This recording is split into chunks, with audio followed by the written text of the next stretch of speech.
2 жилийн өмнө ээжийнхээ амийг аварч хэлгэний доонор олж байсан хүү өнөөдөр өөрөө хор тавдраар шаналж байна.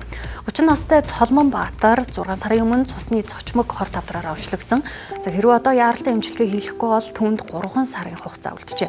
Гэсэн ч тэрээр бууж өгөлгүй амьдрахын төлөө, илэг бүтэн үлдэхийн төлөө, үртэй болохын төлөө тэмцэж байна.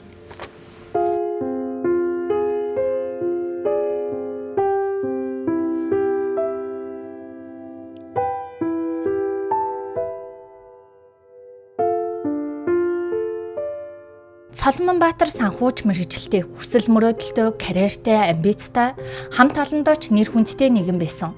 Хувийн бизнесээ эхлүүлэхээр 5 жил хичээж ээжигээ чимчлүүлж, яг мөрөөдлөөс атгаад байтал энэ өвчнөр онцлогдсон түүнд итгэмээргүй хүнд зүүд шиг бас амьдрал нь хөмрөх шиг санагджээ.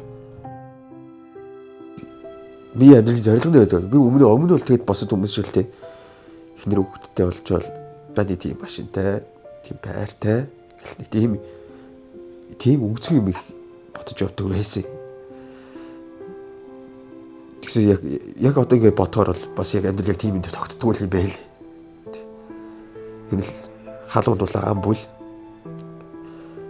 Тэгэл нэг тийм хайрн дээр л тогтд юм шиг санагдсан амьдрал. Тийм болохоор яг тэр зүйлийг ингэ боцголцож идэг, бүтээлцэж идэг хүн гэдэг өөрөө хайгч чухал байгаа байхгүй тий. Тэгэхээр хүнд л туслах хийлгэж бодоод байдаг. Цолмон Баатар оншоо мэдээд яаралтай хийм тариа хийлгсэн ч 2 сарын хугацаанд халуурч хүнд хэцүү өдрүүдийг арайхийн давсан.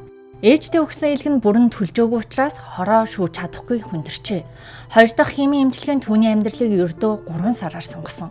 Ингээд бүгд найрамдах хятад ард улсад шинжилгээ өгөхөд 5 төрлийн мутац илэрснээс 2 нь өндөр хороо чанартай. Мутацаас шалтгаалж чөмөгний үйлдвэрлэл зогсох магадaltaй тул яаралтай бүгд найрамдах хятад ард улсад чөмөг шилжүүлэн суулгах шаардлагатай байгаамаа. Гэвч эмчилгээний зардал 500 сая төгрөг хэрэгтэй. Цолмон Баатар эмчилгээний дараа хүүхэдтэй ч болж чадахгүй байх магадaltaй. Гэсэн ч тэрээр эдгээд бүр 3 хүүхэдтэй болох мөрөөдөлтөөгөө бидэнд хуваалцсан юм аа. Болно шүү дээ. Би ч 3 хүүхэдтэй болно гэж боддتي. Хүнтэйгээ ерөнхийдөө тэгэл байгаль ярьдагс 3 хүүхэдтэй болтоо гэх. Том нь охин баг 2 нь хүү гэж ярьдагс.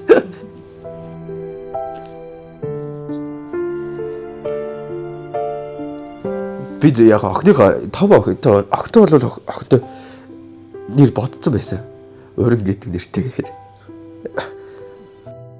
Цолмон Баатар хавдраар онцлогдоход ээждээ илгээ өгсөн нь нөлөөлсөн эсэхийг хинч мэдэхгүй. Гэсэн ч ээж нь хүүгээ, эгч нь дүүгээ доонор олгосондоо өдөр бүр харамсдаг. Үнэхээр маш сайн дуу. Үнэхээр гайхалтай. Одоо миний дуу үнэхээр өрөвч. Нинжин дотроо бүр үнэхээр хүн тустай. Хүний хайлан тийм хүн л дээ. Миний дууд ийм сайн дууд мань гэдэг. Мянгатахгүй дээ. Ингээд харт хүмүүс мань туслаасаа л гэж хүсэж байна.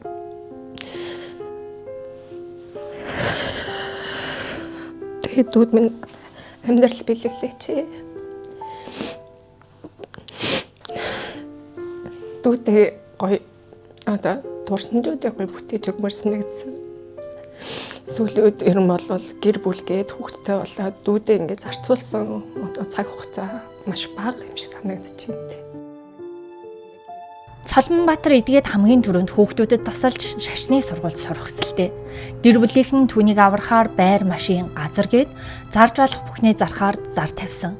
Гэсэн ч 500 сая төгрөг гэдэг амаргүй. Тэгвэл залуу уран бүтээлч дуучин Намоны анхны бие даасан тоглолтоо Цолмон Баатар зориулан 4-р сарын 4-нд гэрэл нэртэйгээр зохион байгуулах гэж байна. Анхны тоглолтоо би нэг тийм зүгээр л ингийн хиймэргүй санагдаад тэгээ хин нэгэнд тусалмаар санагцсан. Тэгээд манай менежментийн баг одоо бий болон бид ярилцж агаад айгүй нэг мундаг залуу болсон. Цолмон Баатар эмчилгээний зардалт нь бид нарын тоглолтынхаа ашигаас урьд чадхаараа unlimited-тэй хэдийг л олно. Тэрийг одоо зориулъя гэж хийсэн байгаа. Хэрвээ үзэгч та Цолмон Баатарын амьдралд гэрэл асаахыг хүсвэл Хаан банкны 3755176 472240 тоод дансаар чин сэтгэлийн хандваа өгөхөөс гадна гэрэл тоглолтыг үзэж нэгэн гэр бүлийг элэг бүтэн амьдрахад туслах боломжтой юм а. Таны өгсөн 1000 төгрөгч баг гэлгүй түүний гэр бүлд гэрэл асах хүчтэй юм. Ээждээ донор болсон ачлалт хүүд амьдрал бэлгэлээ.